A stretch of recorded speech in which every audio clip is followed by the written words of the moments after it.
તો ફ્રેન્ડ, આપણે Gujarati computer training અને હાર્ડવેરની મેં તમને ઘણી બધી જાણકારી આપી.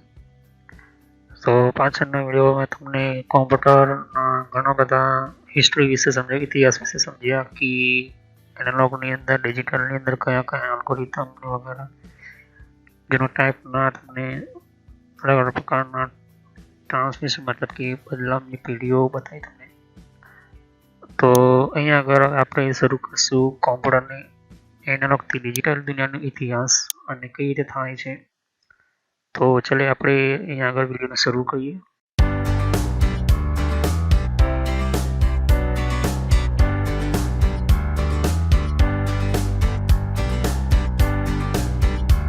તો કેટલીક તમને વિડીયો શરૂ કરતા પહેલા જાણકારી આપી દઉં છું મારા ચેનલ વિશે કે ગૂગલ પર તમે અથવા ગૂગલ પર જઈને તમે જીમેલમાં લોગિન કરી લો કોમ્પ્યુટરમાં, અને આવી રીતે તમે અહીંયા આગળ જઈને તમે યુટ્યુબ ઓપન કરી લેશો તો તમને અહીંયા આગળ મારી ચેનલ શોધવા માટે અહીંયા આગળ ગુજરાતી કોમ્પ્યુટર ટ્રેનર જેવું તમે ટાઈપ કરશો તો તમને અહીંયા આગળ તમને મળી જશે. અહીંયા આગળ તમને જે સૌથી લખીશ ગુજરાતી કોમ્પ્યુટર ટ્રેનર.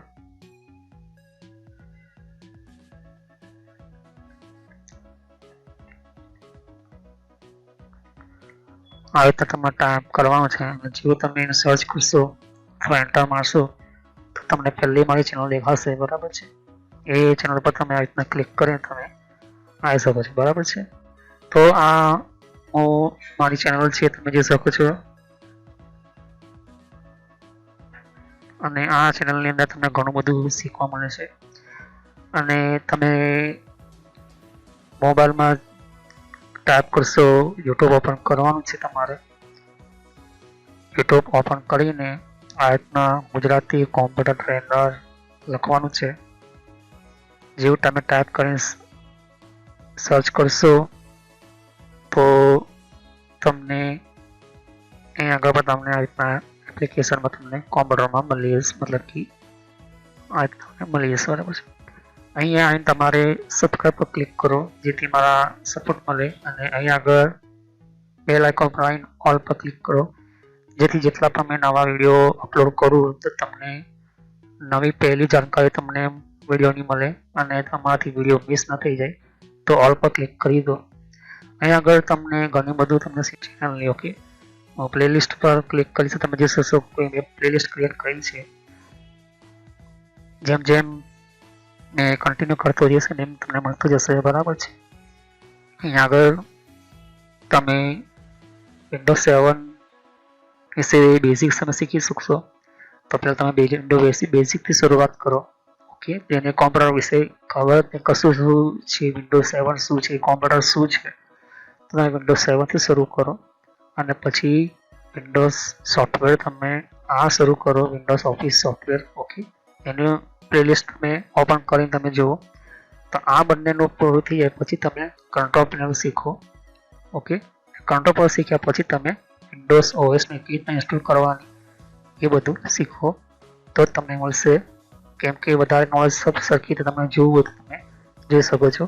બીજા બધા ઘણા બધા વિડીયોઝ અપલોડ કરતો રહીશ. બરાબર છે, બીજી તમે જોઈ શકો છો કે આગળ ઘણી બધી પ્લેલિસ્ટ છે. તો હવે આપણે વિડીયોને શરૂ કરીએ.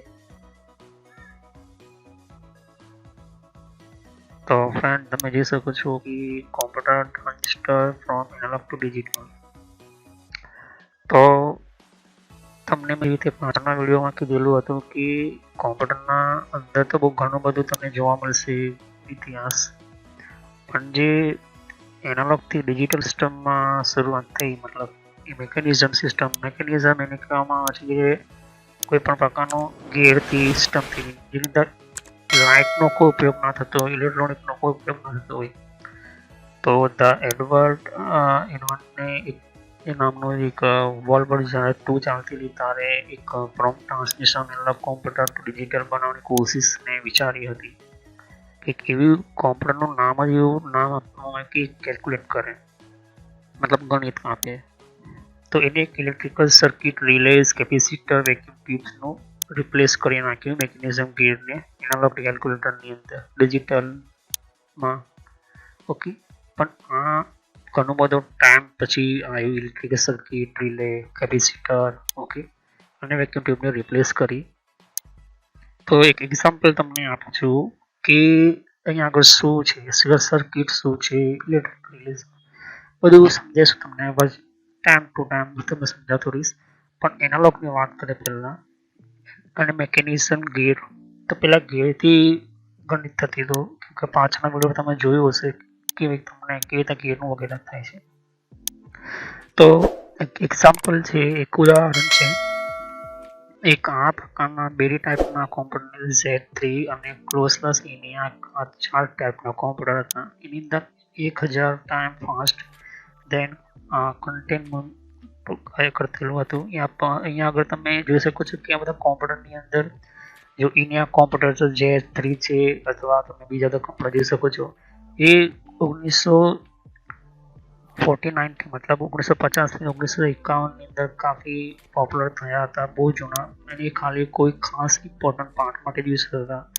તેની અંદર કોમ્પ્યુટરની અંદર યુઝ થતું એ કે વેક્યુમ ટ્યુબ યુઝ થતી હતી અને પંચ પેપર ટેપ જેવી તે સિસ્ટમનો ઉપયોગ થતો હતો. કોમ્પ્યુટર રિપ્રેઝન્ટ કરતું હતું એડવાન્ટેજ ફિલ્ડની અંદર કે ટેમ્પર, પિન પોઈન્ટ વગેરે, અને જે સિરીઝની અંદર ટ્રુ આપ્યું. અને મોડર્ન કોમ્પ્યુટર આજે તમે જોઈ શકો છો. તો 1945 શરૂ થઈ ગયેલી ENIAC નામની કોઈ આ કોમ્પ્યુટર તમે જોઈ શકો છો. પણ ફેમસ જે થયેલું હતું એ બહારના 1951 કે તે ટાઈમ પર વર્લ્ડ વોર ચાલતું હતું. અને વર્લ્ડ વોર 2ની અંદર આ ગણના માટે ENIAC નામનું કોમ્પ્યુટર જો છે એ US મિલિટરીએ કુપ્યા રાખ્યું હતું 1945ની અંદર.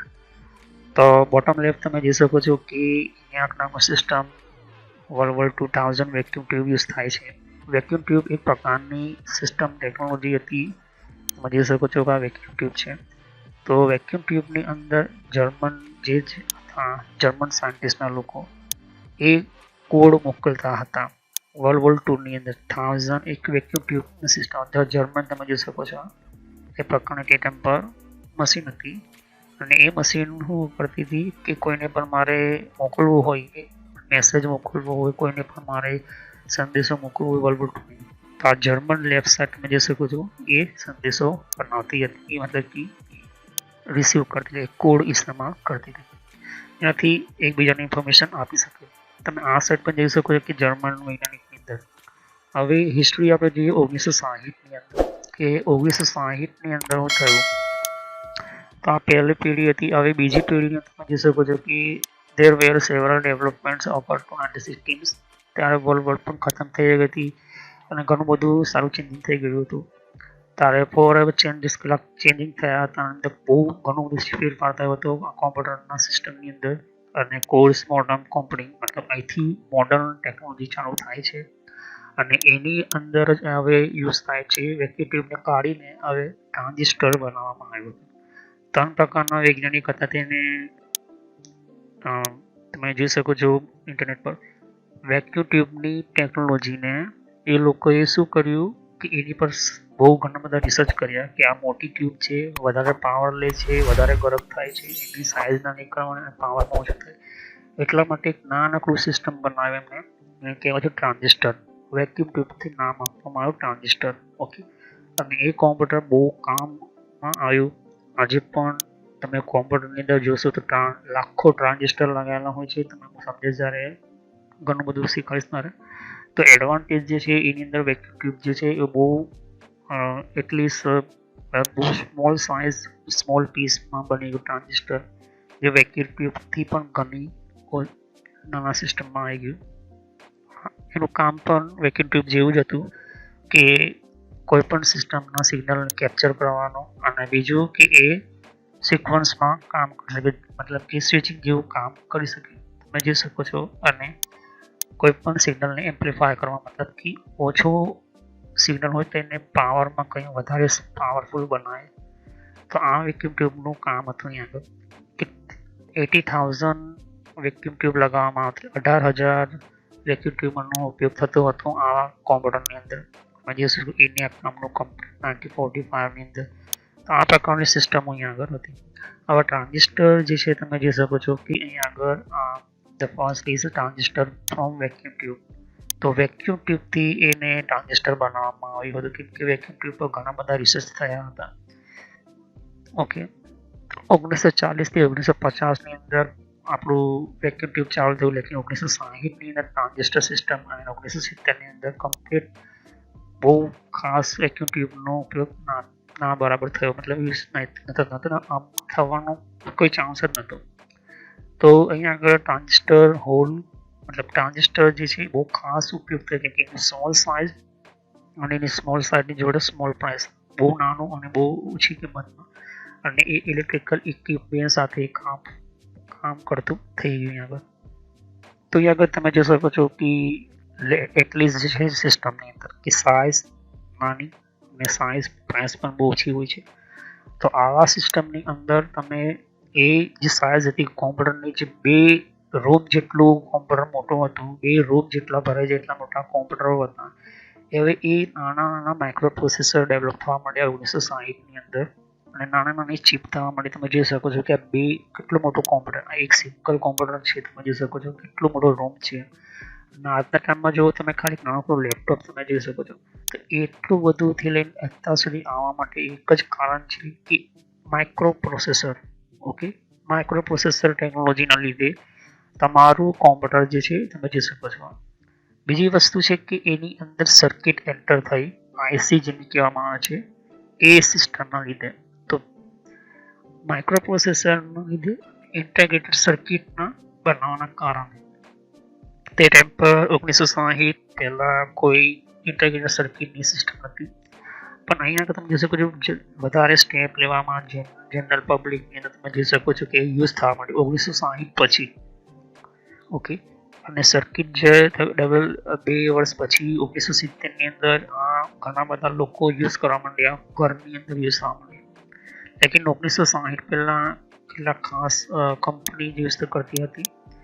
તો અહીંયા આગળ તમે જોશો કે બહુ પ્રોગ્રેસ થઈ હતી કોમ્પ્યુટરની અંદર, અને 1980માં નેનો ટેકનોલોજી આવી, બહુ નેનો ટેકનોલોજી, બહુ સ્મોલ ટુ સ્મોલ.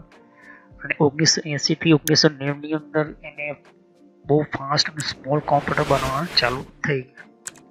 તો ફાસ્ટ પણ અને સ્મોલ પણ મતલબ બંને એક કામ હતું કે બહુ ફાસ્ટ પણ ચાલે, એકદમ નાનું પણ ચાલે. તો કારણ કે smallest transistor chips in the world R about 30-45 nanometer. તમે જોઈ શકો કેટલું નાનું ટ્રાન્ઝિસ્ટર બનવા માંડ્યા. એ ચિપ જે બનવામાં આવી 30 થી 45 nm, અને આજના ટાઈમમાં તો 10 સુધી પહોંચી ગયો છે. 45 થી હવે 10 સુધી પહોંચી ગયો છે. તો નેનોમીટર તમે જોઈ શકો છો કે એક mm નો 10મો ભાગ, 1 mm નો 10મો ભાગ તમે જોઈ શકો છો. ઓકે, તો કેટલું નાનું એક આ કોમ્પ્યુટરનું સિસ્ટમ તમે જોઈ શકો છો.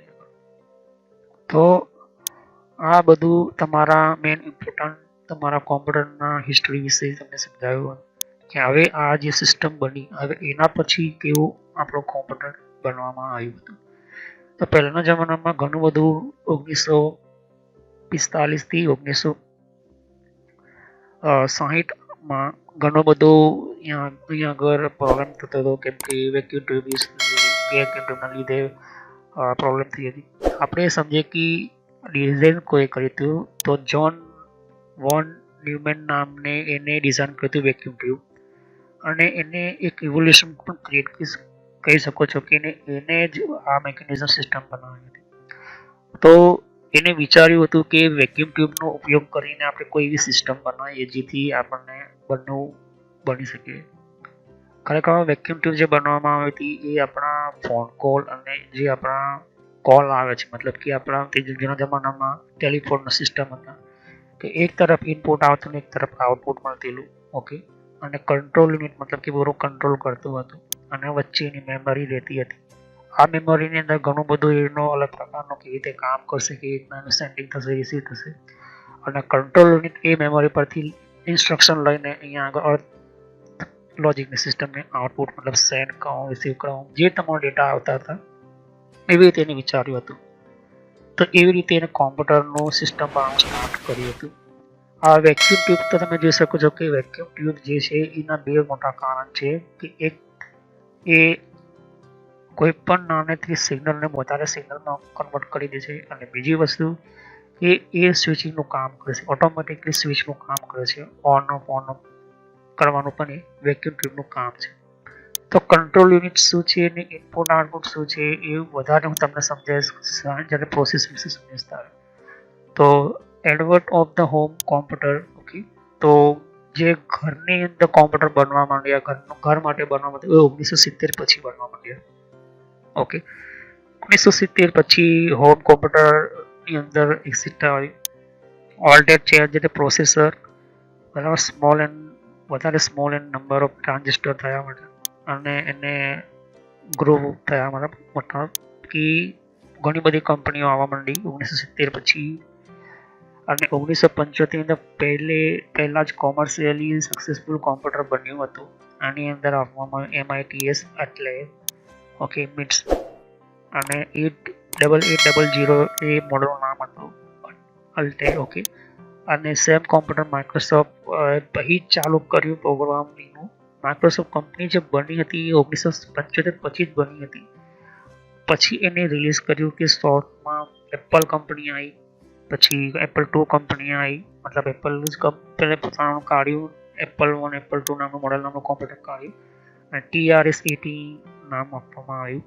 ઓકે, ઓફ કોમ્પ્યુટર ડિઝાઇનિંગની અંદર કેમ કે કોમ્પ્યુટર બહુ નાના થવા માટે સર્કિટ બનાવવા IBM કંપનીએ પછી ઓરિજિનલ IBM PC મોડલની અંદર શરૂઆત કરી હતી કેમ કે એને જ IC સર્કિટ બનાવવાની કોશિશ કરી હતી. પહેલું જે મધરબોર્ડ બનાવ્યું એ IBM કંપનીએ જ બનાવ્યું હતું. તો IBM કંપનીથી જ ઘણી બધી IBM કંપનીએ શોધ કરી છે, એ તમને વન બાય વન તમને સમજાવીશ. તમે પેરેલલ પોર્ટ કેવી રીતના બનાવ્યું એને કેવી રીતે મધરબોર્ડ ડિઝાઇનિંગ કરવાની શરૂઆત કરી, ટ્રાન્ઝિસ્ટર કેવી રીતના સેટઅપ કર્યા. તો એના આગળ ઘણા બધા ફેરફાર થયા. ત્યાર પછી તમે કોમ્પેક્ટ કોમ્પ્યુટરમાં જોઈ શકો છો કે કન્ટિન્યુ દિવસોની અંદર ઘણું બધું જે 1975 પછી ઘણા બધા માઇક્રોસોફ્ટ કંપની જોડે અલગ અલગ પ્રકારના કમ્પેર થવા માંડ્યા એક પ્રકારના. અને એપલ કંપની, માઇક્રોસોફ્ટ કંપની જે છે એ પ્રોગ્રામ બનવા માંડી એન્ડ એ તે ટાઈમ પર ખાલી એક જ કમાન્ડ સિસ્ટમ ચાલતું હતું, કોઈ ગ્રાફિકલી નહીં. તે ટાઈમ પર કોઈ પ્રકારનું પિક્ચર નહોતું, કોઈ પ્રકારનું ફોટો તમે ના જોઈ શકો. ખાલી તમે જોઈ શકો છો કે આ પ્રકારના મોડેલ છે. એની અંદર તમે જોશો ક્લોક વાઇઝ તમે જોશો તો પહેલાં આપણું કોમન પેડ IBM છે. ઓકે, પહેલું. ઓકે, પછી આપણે તમે જોઈ શકો છો IBM PC છે, IBM કંપનીએ પહેલું જે ઉપર તમે જોઈ શકો છો. ઓકે, પછી यहाँ पर મેસિનોસ આઈમિક છે. ઓકે, તમે જોઈ શકો. પછી TRS એપલ છે, આ એપલ કંપનીનું જૂનું મોડલ તમે જોઈ શકો છો.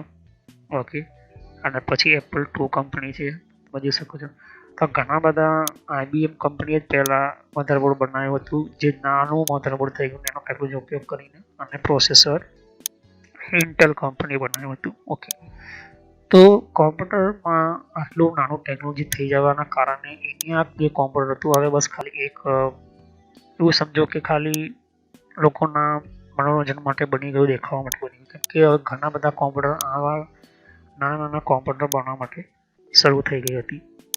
હવે આવા કોમ્પ્યુટરો તમે જોઈ શકશો કે ક્યારે પણ ડાયરેક્ટલી એટલા પાવરફુલ નહોતા.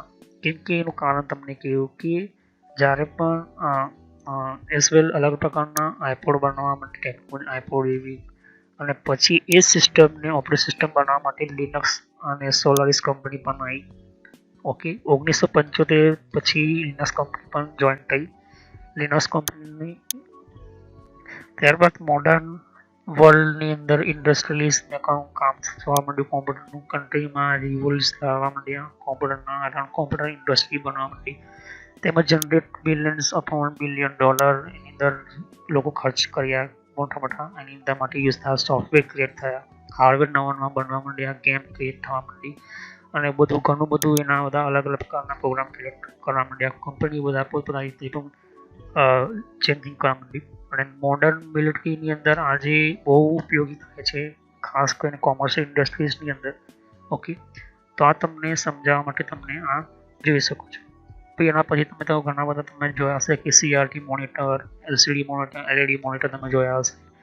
તો તો અલગ અલગ પ્રકારની આ કોમ્પ્યુટરની પેઢીઓ તમે જોઈ શકો છો કે છઠ્ઠી પેઢી તો 6th જનરેશન કહેશે, 5 જનરેશન કહેશે.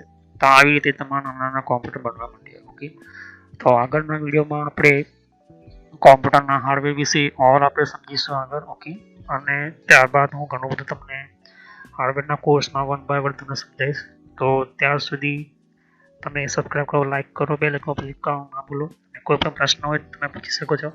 આના પહેલાંના પણ વિડીયો તમે જોઈ લો, તમને વધારે સમજ પડે તો તમારે વધારે નોલેજ મળી શકે. તો thank you. Have nice next time I will continue on this topic computer hardware. Okay, તો હું તમને બેઝિક કોમ્પ્યુટરના નોલેજનું શરૂઆત કરી દઈશ અહીંયા આગળથી. ઓકે, તો ધ્યાનથી સમજો અને ધ્યાનથી તમે ધ્યાનમાં રાખીને તમે આ કામ કરજો. ઓકે, તો thank you. Have nice next time I will continue on this topic basic computer knowledge. તો કોઈ પણ પ્રશ્ન હોય તો મને કમેન્ટ કરો અને હું કોશિશ કરીશ 24 કલાક પછી તમે જવાબ આપો. તો થેન્ક યુ.